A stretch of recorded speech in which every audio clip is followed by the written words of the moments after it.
48 teams in a format which comprises 16 groups of 3. The top 2 qualify to a round of 32, and then 16, 8, 4, and 2.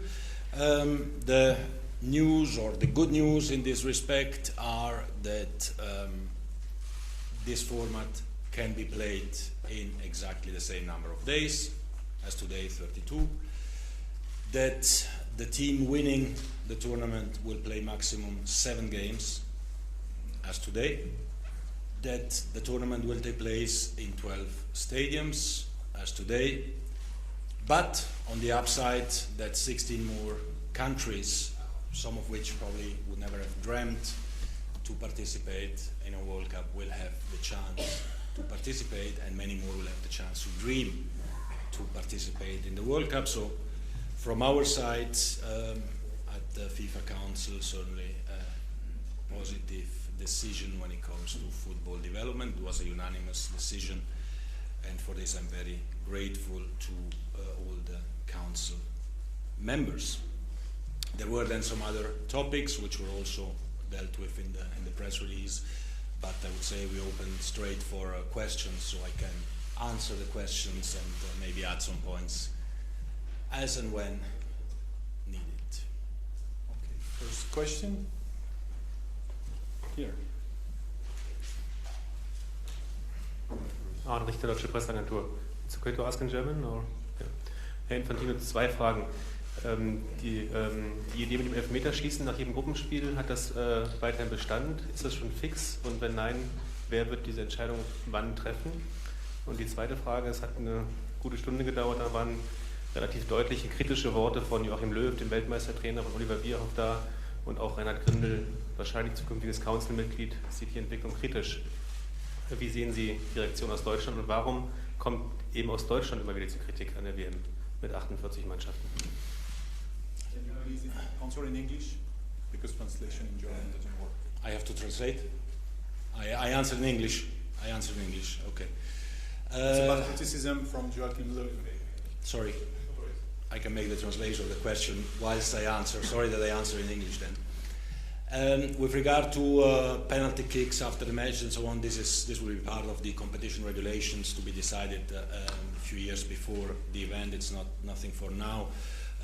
These were some items which were just put out to say that there are different models of deciding, in case of equality of points, which will be the teams progressing to the next stage. We have already now rules which take care of this, goal difference and other things. Obviously, if you have groups of 4 or groups of 3, in groups of 3 you have less matches, so you have maybe a higher chance of teams being at the quality of points and the quality of goals and so on.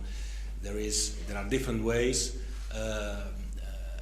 For example, as well, the ranking, you could just say the ranking decides, and the ranking is something objective, is something which is decided before the beginning of the tournament, and this would then also enhance the transparency. But these are topics which will be dealt with closer to the tournament, a couple of years before, when the tournament regulations are adopted. On the second question, why there is criticisms from Germany, well, you know, I think that even if we would organize a World Cup with 2 teams, one of the 2 teams would be Germany. Obviously, the world champions, top team who qualifies regularly, who wins regularly. It's obvious that for Germany, whatever format you have, Germany will be there. But for many other countries, it is indeed a chance to qualify. It is a chance to participate in such a big event. It is 1 month every 4 years, and the 1 month doesn't get longer. It stays in the same 1 month, the same 32 days. Teams will play, 48 teams will play 2 matches, 32 teams like today will play 3 matches. So actually there is not a big change except for the format and except for giving the opportunity and the chance to many more teams in the world to participate. It will not affect Germany as such, and maybe this is one of the reasons why there are some critical voices in Germany. I hope that with time we can discuss and they can see the benefit for the world. bearing in mind that today in Germany as well, there are many players playing in the German Bundesliga from all around the world, and it's nice for these players as well to have the possibility to maybe participate once in their lifetime in a big event like the World Cup. Tariq?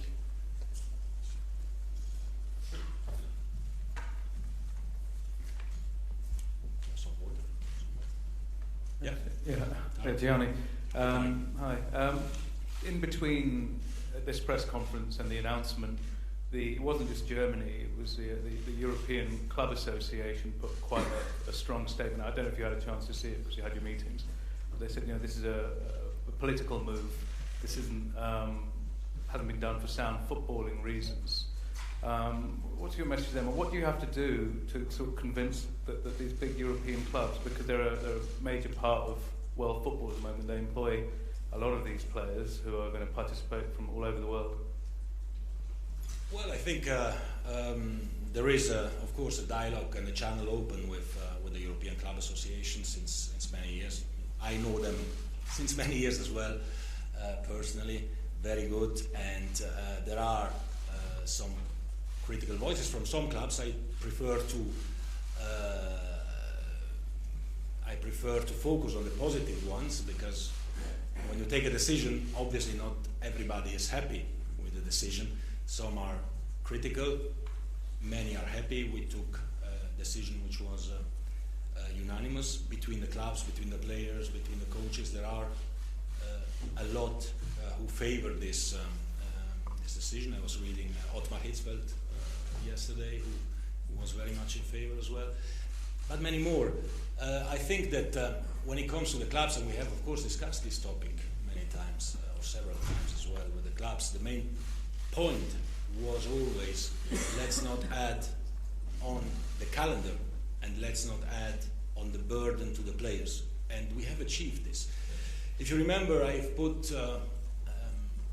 an expansion of the World Cup in my manifesto, and the proposal I had made at that time was, and it's written, that's why I'm quite comfortable to say it, was 40 teams with 8 groups of 5 and 3 additional match days, and 8 matches for the team that wins. I've been voted on that, but we have come out with a format which actually is better, because not only it reduces the number of match days compared to the proposal, it reduces the number of matches per team, but also it brings in more associations to the event, the football celebration, which takes place once every 4 years. Why we don't, or we shouldn't allow countries to happen. We are in the 21st century and we have to shape the Football World Cup of the 21st century. It's not anymore the 20th century. It is the future. We have to look into that. Football is more than just Europe and South America. Football is global. And again, one event in the same period, once every 4 years, which will help to develop football. I think this is positive. The council felt this is positive, and it will help the football development. I mentioned this already in other press conferences. The football fever that you have in a country that qualifies for the World Cup is the biggest promotional tool for football that you can have. The most powerful promotional tool for football that you can have.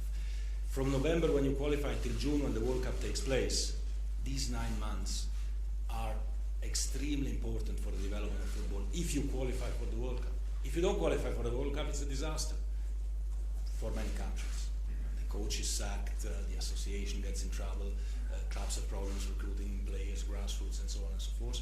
But this football fever, this football promotion in many parts of the world, which today have no chance to play, is certainly something that was on the top of our thoughts. We have a pool of 3 questions on the right, four questions now, and then we play left. Señor Infantino, buenas tardes, Martín Einstein de ESPN. Le quería preguntar de qué manera se van a repartir estos nuevos cupos y cuál ha sido el criterio con el cual han tomado la decisión de repartir los cupos en las diferentes confederaciones? Yes, the decision on the repartition of the slots for the Confederation has not been taken because it is not necessary to take this decision. We needed to take the decision on the format because we are preparing now the documents for the bidding process for 2026. We have to make sure that the bidding process, and don't forget that as well, that the bidding process for 2026 is absolutely bulletproof. For this, it is important to know how many teams are playing, what is the format going to look like in terms of the transportation of the teams, how many stadiums are needed, and so on and so forth. So this is important to know so we can progress. How many teams from the different countries, this is not necessary for the process of preparation of the bidding documents. Nevertheless, of course, this is an important topic, and we have decided that this will be looked at as well speedily to give some more certainty to all the confederations in this respect. Cuando se amplía a 48 selecciones, ¿dónde está la importancia o qué regiones del mundo quieren desarrollar o profundizar en la apertura? Well, I think there are different criteria which will be taken into account when you have this discussion.